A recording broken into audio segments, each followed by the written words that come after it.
అదే నేను కొన్ని మీడియా ఛానల్స్ లో యూట్యూబ్ ఛానల్స్ లో చూస్తా ఉన్నాను. యావత్ తెలంగాణ ప్రజలకి తప్పుడు సమాచారం ఇస్తా ఉన్నారు. తప్పుడు సమాచారం పోతా ఉంది. ఏమని పోతా ఉంది? కౌశిక్ రెడ్డి సంజయ్ మీద దాడి చేసిరని పోతా ఉంది. ఫస్ట్ నేను క్లారిటీ ఇవ్వదలుచుకున్నా. సంజయ్ నా మీద దాడి చేసిన తప్పితే నేను సంజయ్ మీద దాడి చెయ్యలేదు. బాజాబ్తు సంజయ్ సంజయ్ అంటే మావాడేమంటున్నా అంటే అదే నన్ను అనుకుంటారు జగిత్యాల సంజయ్ అన్నట్టు. సరే, జగిత్యాల సంజయ్ గారు ఏమన్నారంటే నా పక్కన కూర్చొని ఇప్పుడు మీ బీఆర్ఎస్ పార్టీ బట్టలు ఎట్లిపుతున్నా చూడు అని నాతో అన్నాడు. అన్న తర్వాత నేను నువ్వు మైక్ ఇచ్చిన తర్వాత అసలు ఈయన ఏ పార్టీతోని మైక్ ఇచ్చిర్రు, ఈయనకు అసలు ఏం సంబంధం, ఈయన ఏ పార్టీ అని నేను అడిగినప్పుడు ఈయన చూడొచ్చు మొట్టమొదటిగా సంజయ్ గారు నా ఛాతి మీద చేయబెట్టి నా మీద ఎట్లా దాడి చేస్తున్నారో మొత్తం మీరు ఈ ఫోటోలో చూడొచ్చు. దీంతో పాటు మీకు ఒక చిన్న 1 మినిట్ వీడియో క్లిప్ చూపిస్తా. ఏ విధంగా డాక్టర్ సంజయ్ జగిత్యాల నా మీద దాడి చేసిండ్రో, కాంగ్రెస్ పార్టీ శాసనసభ్యులు ఏ విధంగా నాపై దాడి చేసిండ్రో, స్వయంగా మంత్రి శ్రీధర్ బాబు గారు ఏ విధంగా నన్ను ఏలు చూపించి బెదిరిస్తుండో, మరియు అక్కడ ఉన్న 3 మంత్రుల ఆదేశాల మేరకు పోలీస్ వాళ్ళు ఏ విధంగా నా మీద దాడి చేసిండ్రో మొత్తము తెలంగాణలో ఉన్న ప్రతి పౌరుడు ఏ విధంగా ఈ కాంగ్రెస్ ప్రభుత్వం, కాంగ్రెస్ మంత్రులు, కాంగ్రెస్ ఎమ్మెల్యేలు ఇలా వాళ్ళ ఆదేశాల మేరకు పోలీసులు ఏ విధంగా రౌడీలాగా బిహేవ్ చేస్తున్నారో ఒక్కసారి ఆ వీడియో క్లిప్ ద్వారా మీరు మొత్తం కూడా చూపించాలని విజ్ఞప్తి చేస్తున్నా. వెంకట్ ఫస్ట్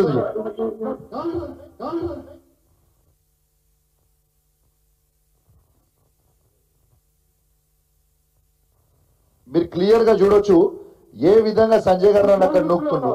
ఆడ క్లియర్ గా మీరు చూడొచ్చు మానకొండ్రు ఎమ్మెల్యే గారు ఏ విధంగా నా కాలర్ పట్టుకొని గుంజుతున్నారో క్లియర్ గా చూడండి. అక్కడ ఏ విధంగా నా గల్ల పట్టుకొని మక్కన్ సింగ్ రాజ్ ఠాకూర్ గారు నా ప్యాంట్లో చేయబెట్టి ఎట్లా గుంజుతుండో ఒక్కసారి మీరు చూడొచ్చు. శ్రీధర్ బాబు గారు చూడండి ఏలు పెట్టి ఎట్లా బెదిరిస్తుండో కూడా చూడొచ్చు. ఇక పోలీస్ మిత్రులను ఏ విధంగా నెట్టేస్తారో, నేను ఏ విధంగా కింద పడతానో ఒక్కసారి మీరు చూడొచ్చు. శ్రీధర్ బాబు గారు ఆదేశాలతో ఎట్లా నన్ను గుంజుకపోతారో ఒక్కసారి మీరు చూడొచ్చు. ఒక్కసారి స్వయంగా చూడండి.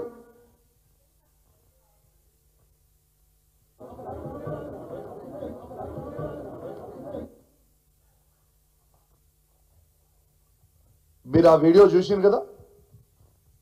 ఇవాళ నేను అడిగిన తప్పేముంది? ఫస్ట్ ఆఫ్ ఆల్ ఆ రివ్యూ మీటింగ్ కి ఒక బాధ్యత కలిగిన శాసనసభ్యులు, ఇవాళ నేను అడిగిన తప్పేముంది? ఫస్ట్ ఆఫ్ ఆల్ ఆ రివ్యూ మీటింగ్ కి ఒక బాధ్యత కలిగిన శాసనసభ్యునిగా నేను ఆడికి పోయిందేదో ఉట్టిగా కూడా వాకింగ్ కాలేదు. కలెక్టర్ గారు ఆదేశాల మేరకు డిఆర్ఓ గారు ఫోన్ చేసి మీరు ఖచ్చితంగా ఈ రివ్యూ మీటింగ్ అటెండ్ కావాలని చెప్పి మనల్ని పిలిస్తే మేము పోయినాం. నేను పోయినప్పుడు అడిగింది ఏందాడ,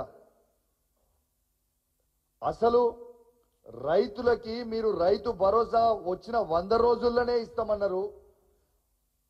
కేసీఆర్ గారు కేవలం మీకు 10,000 రూపాయలు బిచ్చమేసినట్టు ఇస్తా ఉన్నారు. నేను 15,000 ఇస్తా అని చెప్పి రేవంత్ రెడ్డి గారు వారి 6 గ్యారెంటీలో పెట్టిర్రు. మీరు 1 రూపాయి మీరు ప్రభుత్వానికి వచ్చి సంవత్సరం 2 నెలలు అవుతుంది, కానీ మీరు 1 రూపాయి కూడా మీరు ఇప్పటిదాకా రైతు అకౌంట్లో డబ్బులు వేయలేదు అని నేను అడిగింది ఏమన్నా తప్పుందా? అలా రెండోది ఏమడిగినా, అసెంబ్లీ సాక్షిగా రేవంత్ రెడ్డి గారు మేము 100% రుణమాఫీ చేసినామని చెప్తా ఉన్నాడు. రుణమాఫీ చెయ్యలేదు. కేవలం నా హుజరాబాద్ నియోజకవర్గంలో 106 గ్రామ పంచాయతీలు 60 వార్డులు ఉంటాయి. ఈ 106 గ్రామ పంచాయతీలో రైతులకి కేవలం 50% మాత్రమే రుణమాఫీ అయింది. ఇంకా 50% రుణమాఫీ కాలేదు. మమ్మల్ని కిందికి పోతే రైతులు అడుగుతా ఉన్నారు, రైతు బంధు రైతు భరోసా వేస్తామన్నాడు, వేయలేదు. రైతు రుణమాఫీ చేయలేదు. మరి రెండు ఖచ్చితంగా చేయండి అని నేను మా హుజురాబాద్ నియోజకవర్గ రైతాంగాన్ని పక్షాన మరియు ఉమ్మడి కరీంనగర్ జిల్లా రైతుల పక్షాన తెలంగాణ రైతుల పక్షాన నేను అడిగింది ఏమైనా తప్పుందా ఇలా నేను అడుగుతా ఉన్నాను. అదే విధంగా మా హుజురాబాద్ నియోజకవర్గంలో దళిత బంధు అనేది పైలట్ ప్రాజెక్ట్ గా కేసీఆర్ గారు మొదలుపెట్టిండ్రు.